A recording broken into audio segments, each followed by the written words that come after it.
আজকে আবার এলাম কিছু সত্যি কথা নিয়ে। সত্যি কথা বলতে আমি জানি একদম আমার যে মনের কথাটা এটা কিন্তু সবার সাথে মিলবে। দেখবে আমরা যখন ছোট থেকে বড় হব আমাদের কিছু সময় আমাদেরকে কেউ হেল্প করে। আমাদের বড় হয়ে ওঠার পেছনে, আমাদেরকে স্বাবলম্বী হওয়ার ওঠার পেছনে বাবা-মা, পারিপার্শ্বিক আরো কেউ। কিন্তু বাবা-মার উপকার তো আমরা যেমন ভুলি না, সেরকম আমার মনে হয় এটাই আসল শিক্ষা। পড়াশোনার যে শিক্ষা সেটা তো পুঁথিগত শিক্ষা।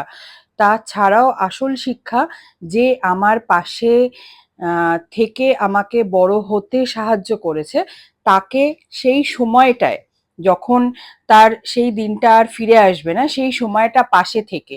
এটা না যে সে বয়স হয়ে গেছে, সে আর অসুস্থ, তার পাশে না থেকে তাকে অবজ্ঞা করা, তাকে ঘেন্না করা, সে রোগে পড়ে আছে বলে তাকে মূল্য না দেওয়া, আমার মনে হয় সেটা শিক্ষার পর্যায়ে পড়ে না।